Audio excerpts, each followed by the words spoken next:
are alive, well, kicking and screaming now. We are game one of our game here between Pelagos and Vegan Saturday Morning Coffee, brought to you by the fine folk at Saturday Morning Coffee, that including Allison Glacian. We're heading up a Swiss tournament, all best of three for around 5 rounds before getting to the top 8 action. And again, Pelagos versus Vegans. And first 15 seconds of the map, obviously, the obvious start here, but we'll see Tamo kind of on the left side, trying to push a more aggressive strategy here and try to catch some members off guard. Tamo at least pushing up towards where that sponge is and is going to be able to help their team push up past zones. And as they've gained control of both, now it's just a matter of being able to stay alive for a bit longer and see how much they can clock this timer down. We've already seen just at the beginning there with 3 members went down, and on top of that, there was no one who flanked on the left side, which is so incredibly odd to see on Triggerfish. just no one opting to go for the enemy zone. Yeah, no, because like what Tamo did is not unique. That's like kind of what you typically see from the team. So we kind of when that happens, you're sort of expecting it to happen mirrored on the other side, and not quite the case as of yet. But yeah, it looking like that. Timer's ticking down awfully quickly. Although Barry with a nice snipe on Ali right now, they will be able to force last control there. But will the Stingray be enough to capture zone on the other side? It doesn't look like it right now, but if nothing else, they've been able to put a pause to this timer and give themselves an opportunity and some time to be able to get that flank that you were talking about they needed. Yeah, if absolutely nothing else, to move that sniper out of the way, which looked like was the biggest challenge for them getting into their own zone. It was, but we do see Barry struggling. It looks like flanks of their own will be happening on the green side, but will be able to survive for just another day. Dragon with the ink that does spot up towards his sponge there. Does get a couple shots. Won't be able to get any of them on target as that sponge is not going to be exactly where they want their shots to line up. West Stingray does come out, but Dragon and Stingray and Co. will at least be able to put on a lot of pressure here to wind down this penalty, but will it be enough? We have 2 members go down. And when you have an Inkshot in that position, you don't even really need to get any picks. You just need to be a presence with some pressure. Mm-hmm. It just pushes the opponents way back, and it looks like it worked. We're having a lot of troubles getting back to zone.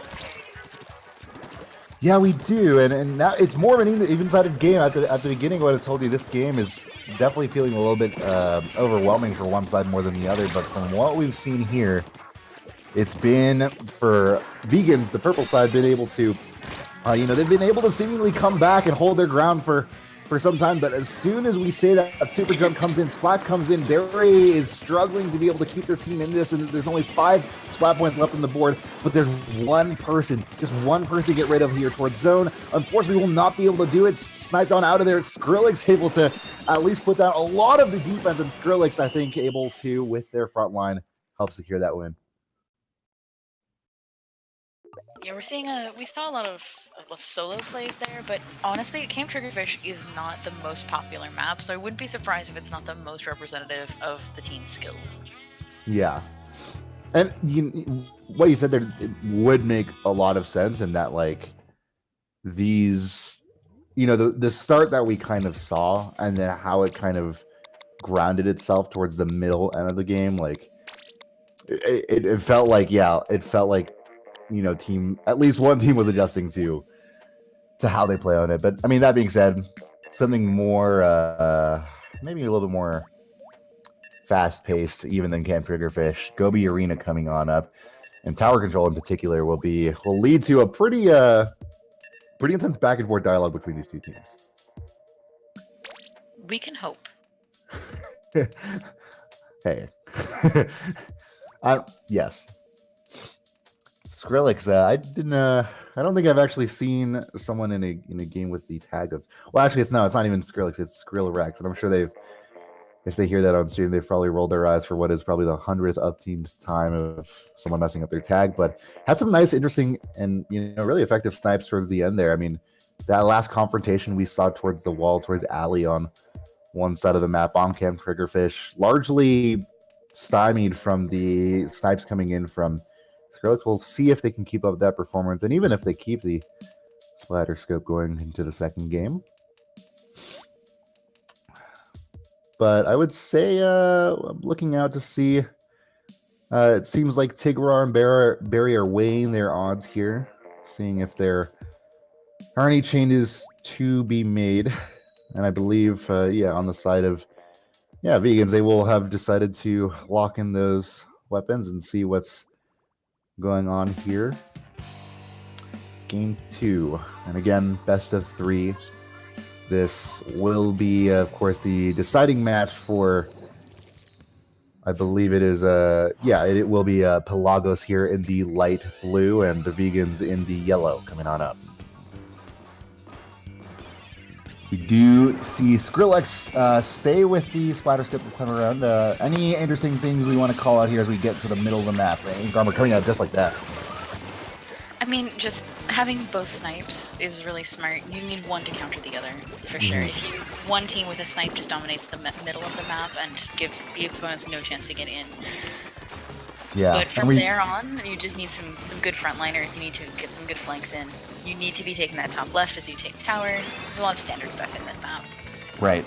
I like where Toyoben is right now, being able to provide that on the objective support with that umbrella, but they're going to be able to get to that second checkpoint just like that. Barry is struggling to find an inroads here towards that tower.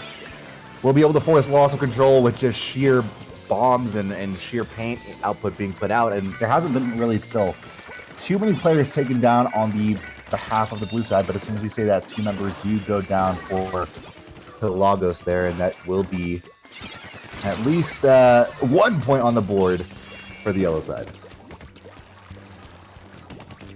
We do have Dragon here in the blue for Pelagos. Does get that inkjet in a great position there. Is able to call it out, but not in time before that ink storm does go out. Is able to get moons though. Is a 2v4 headed up in the middle. We'll have to deal with that ink storm, and they are able to do so successfully, taking out yet another member here. They get to the second checkpoint, and so far, Lily, this game has been all Pelagos all day so far, and then a real stranglehold as they approach that second checkpoint.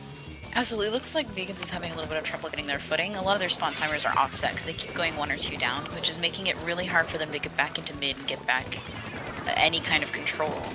We need to see them, like, just wait a little bit, deal with their flankers, and regroup. Yeah, it looks like Tigor will be able to help with that just a bit. And fortunately enough, not too late, right? Because not all the second checkpoint taken. Tigor, a nice reaction to be able to react to that coming in. Incoming blaster shot, dips down to the yellow ink, sharks through some health recovery, and then, able to latch in that last shot. Stingray is out, but maybe a little bit too far in advance, is taken out before the immediate custom blaster shot from Tamo. And now Tamo, with the rest of Vegans here on the behalf of, with the rest of Pelagos here, we'll be able to keep this push going and keep this overwhelming pressure on the behalf of Vegans. Another inkjet coming out here as, a bloodbath happening in front of Tamo. You never want the enemies up in your base like this. Just never. Is this ever a good thing?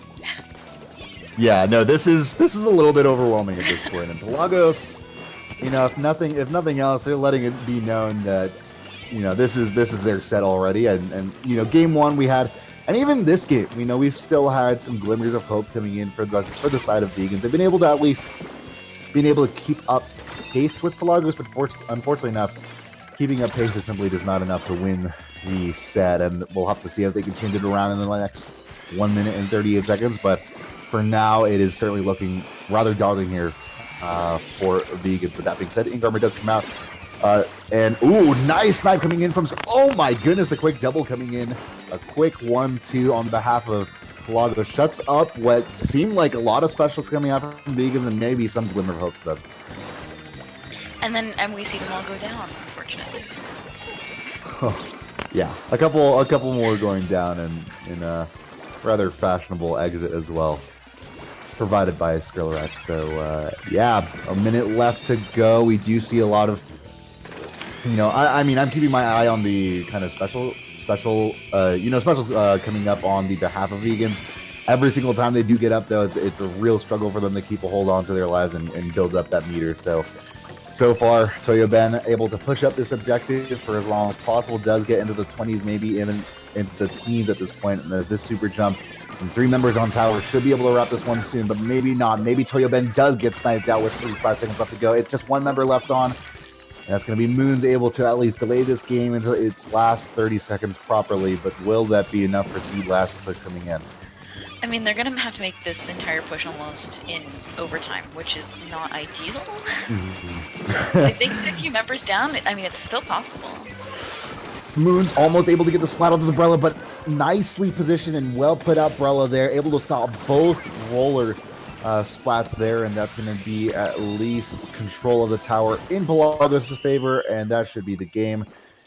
And yeah, they needed to be able to effectively stack their entire push in overtime, but first, win that first fight, and unfortunately that former bit could not happen in time, so that will be the game, but I do think Vegans kept up a good fight there, and if nothing else, can keep their heads up high. But geez, Dragon, calm down. 22 splats on the board. That is And nasty. yeah, that was filthy. And you know, the ink test especially to be able to help assist those splats surely didn't play any small part in that.